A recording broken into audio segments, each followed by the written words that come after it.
Depuis 1992, plus de 215 000 CBR se sont vendus. Pour 2014, Honda ne lance pas une, mais deux CBR 1000 RR, dont cette version SP. Rares sont les sportives à évoluer pour l'année 2014, et encore plus rares sont les nouveautés. Honda fait évoluer sa CBR 1000 RR et la décline en une version encore plus sportive, la SP. Il y a donc deux CBR en 2014, une standard et une SP. Cette dernière ne comprend pas que des différences techniques. Elle est la seule à être disponible avec ce coloris, rouge, blanc et bleu, et uniquement dans ce coloris. Les jantes associées sont de couleur or. Elle n'est proposée qu'en monoplace, et la boucle arrière étant différente, il ne sera pas possible de la passer en biplace à l'avenir. En dehors de ces caractéristiques, les traits des deux versions sont semblables. On reconnaît notamment les deux optiques pas trop agressives sur l'avant, surmontées d'une bulle un peu plus arrondie pour une meilleure protection, les flancs de carénage fendus verticalement qui ont tant fait parler de la CBR 1000 à sa sortie, et un arrière assez fin mais pas trop. La CBR 1000 est une sportive élégante. La version SP se dote d'équipements spécifiques. Parmi les plus visibles, on relève la fourche et l'amortisseur. C'est Öhlins qui se charge de la suspension de la nouvelle CBR. L'amortisseur est un TTX 36 avec les réglages facilement accessibles et la fourche une NIX 30, deux éléments qu'on retrouve souvent en compétition et que conservera d'ailleurs Sébastien Jabert l'année prochaine en championnat de France Superbike. Le diamètre de la fourche gagne 1 mm sur la SP pour passer à 55 mm. Le montage radial des étriers de frein est également différent, tout comme les freins monoblocs qui sont ici confiés à Brembo avec à l'avant des pistons de 30 et 32 mm. On relève aussi le T supérieur forgé sur la SP et un axe de direction en acier plutôt qu'en alu. Autre point important mais pas visible, Honda change cette année la position de pilotage pour plus d'efficacité.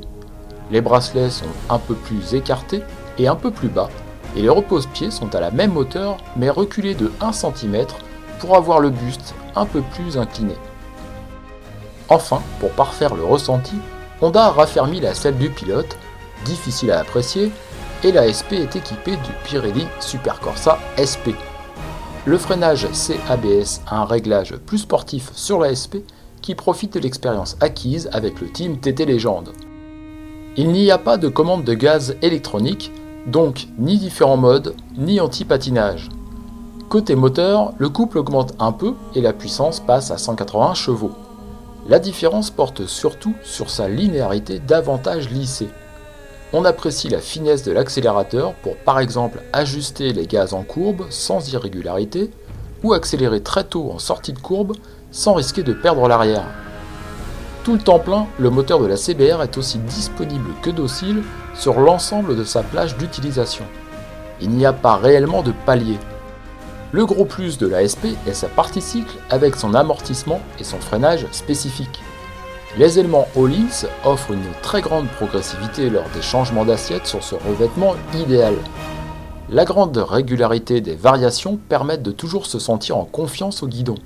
On ne lutte pas avec cette CBR, tout est fluide et doux, même à vitesse élevée en courbe ou lors du freinage au bout de la ligne droite à l'approche des 280 km/h. L'ASP bénéficie d'un réglage spécifique de son freinage CABS entièrement électronique. Lorsqu'on entre sur les freins pour relâcher doucement, la sensation à levier est très progressive. À aucun moment l'avant ne se verrouille. On peut toujours remettre ou enlever un peu d'angle pour corriger sa trajectoire ou jouer finement sur les freinages pour ajuster son allure ou son inclinaison. Le ressenti du levier est un peu étrange dans le sens où on n'a que peu de résistance. Ce n'est pas véritablement la force qu'on exerce qui donne une indication sur la puissance de freinage, mais plutôt la course du levier elle-même. L'habitude se prend rapidement et dans tous les cas, l'avant-bras fatigue moins tout en restant mobile si nécessaire. On fait parfaitement corps avec cette machine, on travaille avec et non pas contre. Sans doute qu'un contrôle de traction serait un plus, mais force est de constater qu'à aucun moment un mouvement de l'arrière s'est fait sentir sur les accélérations. En dehors d'un très léger mouvement du train arrière sur quelques prises de frein plus brutales que d'autres, la CBR garde le cap avec de la rigueur et une grande facilité, Un mot qui résume à lui seul le comportement dynamique de cette machine.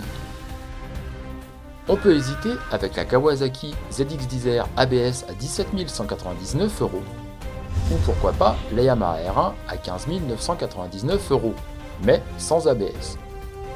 De notre côté, on aime bien la facilité de pilotage, la finesse du ressenti et l'homogénéité globale de cette machine.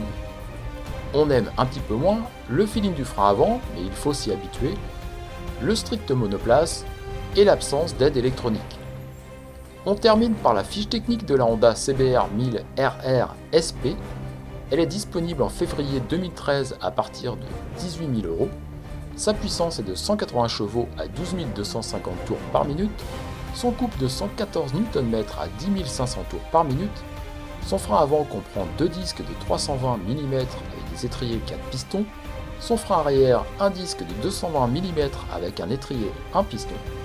Le pneu avant est un 120/70 17 pouces, le pneu arrière un 190/50 17 pouces, la hauteur de selle est à 820 mm, son poids est de 210 kg et le réservoir de 17,5 litres.